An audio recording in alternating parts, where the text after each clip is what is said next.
Titans fans, it doesn't get much worse than this. A 26-0 shutout loss to the Texans, yes, the 0-3 Texans. But that's just the beginning.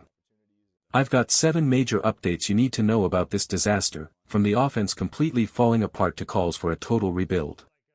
You're not gonna believe where this could go next, so stay with me till the very end. Alright, Titans Nation, let's talk about what might be the lowest point in years. Tennessee just got shut out 26-0 by the Houston Texans, a team that was 0-3 heading into this matchup. That makes the Titans 0-4, and honestly, this feels like rock bottom. The offense? Non-existent. It's the same mistakes we've seen since week 1. No rhythm, no spark, no identity. Cam Ward had a nightmare afternoon, just 10 completions on 26 attempts, 108 yards, and a costly interception. And honestly, it wasn't all on him, he was under constant pressure, and even when he had time, nobody was open. Loudspeaker, before I dive deeper into this meltdown, do me a quick favor, if you love Titans news and NFL coverage, hit that like button and subscribe. It really helps keep these updates coming your way. Now, let's get back into it. Even the small highlights couldn't mask the disaster.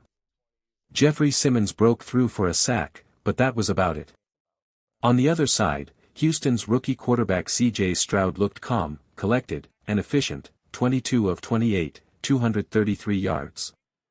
That's the difference between a team with a plan, and one that's falling apart. And here's the kicker, this wasn't just a bad loss. It was the Texans' first shutout in 15 years. That's how far the Titans have fallen. So where do they go from here? Fans are already asking the big question, is this truly rock bottom, or can it actually get worse? Stay with me, because what comes next may surprise you. Titans fans, let's dive straight into what has quickly become the biggest issue in Nashville, the offense. If last week was bad, this week was rock bottom for Cam Ward and company. Ward went just 10 for 26 with 108 yards and an interception. That's a 27 QBR and a passer rating barely above 35. Numbers like that don't win games in the NFL, and the worst part is, it's not all on him. Every time he dropped back, the offensive line collapsed. And even in those rare moments when he had time, no one could get open downfield. The lack of protection is alarming. Ward was sacked twice, but pressured countless more. It feels like every drive starts behind the sticks because the line can't hold its ground. That kind of instability kills any rhythm before it starts. And when you look at the receiving numbers, it's clear this group isn't pulling its weight either. L.K. Manor led the way with just 2 catches for 44 yards. Glay chipped in 2 receptions for 30 yards. Gunnar Helm, 1 catch for 12 yards. That's it. Those are your leaders. There's no spark, no big plays, no one stepping up to be the guy in crucial moments. This isn't just a quarterback problem, or a receiver problem, it's systemic. Poor blocking, no separation, and zero chemistry. Put all of that together, and you get a shutout performance that has fans questioning if this team can score at all moving forward. But here's the question that lingers, if the offense is this broken now, can it possibly get worse? Or have we already seen the floor? Stay with me, because what comes next could define the Titans' entire season. The defense and special teams were supposed to keep Tennessee competitive, but instead they became part of the problem. Cedric Gray did everything he could, racking up 17 total tackles, 1 tackle for loss, and a quarterback hit. He was flying around the field, but one player can't hold up an entire unit. Houston's rookie quarterback C.J. Stroud looked completely comfortable against this Titans defense. He completed 22 of 28 passes for 233 yards, staying efficient and composed from start to finish. There was little pressure on him, and when he did face a rush, he made quick decisions that kept drives alive. Tennessee's defense simply had no answer.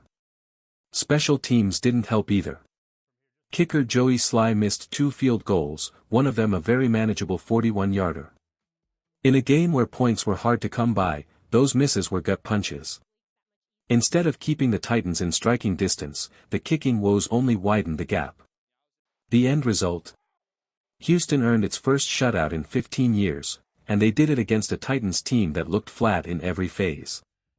For a franchise built on toughness and resilience, that kind of stat is a painful reminder of how far this team has fallen. Even in a shutout loss, there were a few individual performances worth pointing out.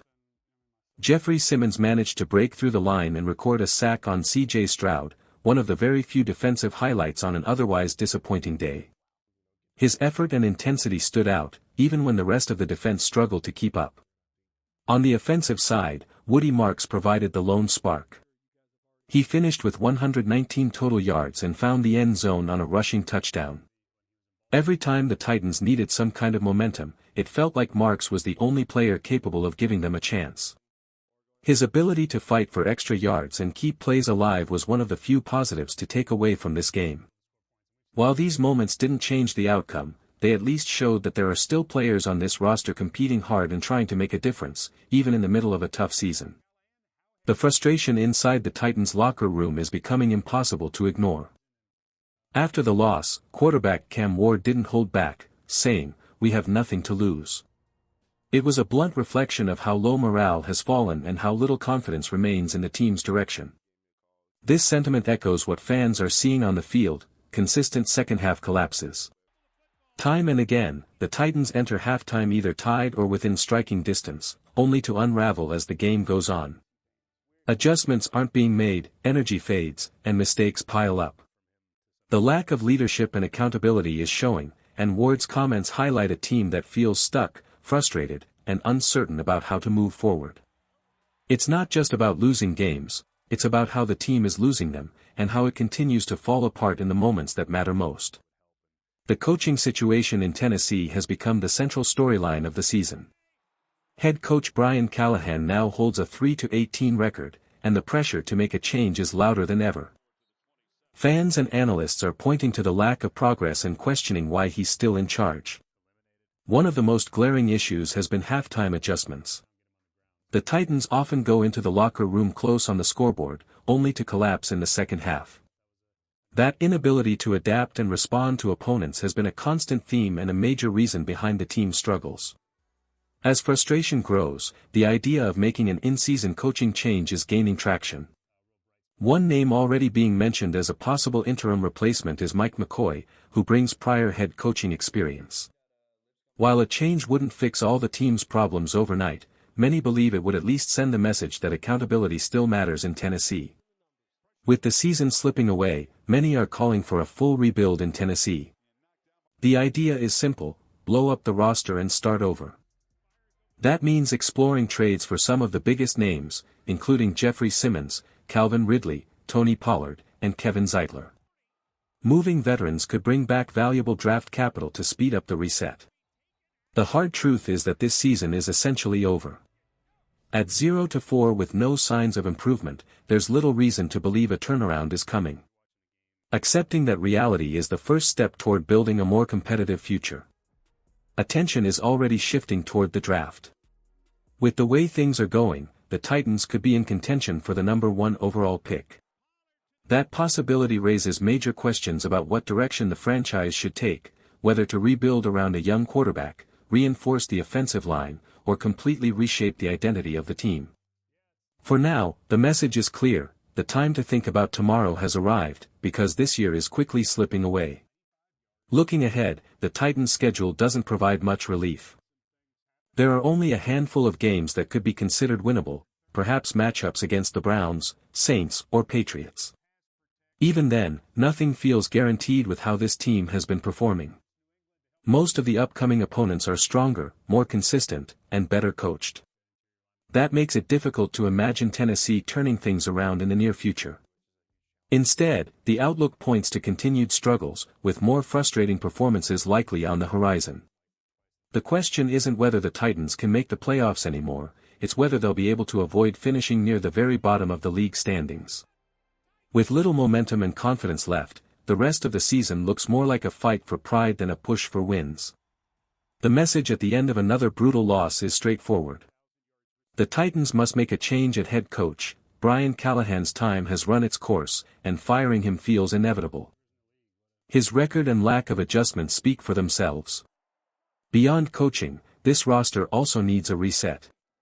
A rebuild is no longer a future conversation but an immediate necessity. Trading key veterans, collecting draft capital, and reshaping the foundation of the team is the only realistic path forward. It's a tough pill for fans to swallow, but the Titans are at a crossroads. Without decisive action, the struggles will only continue.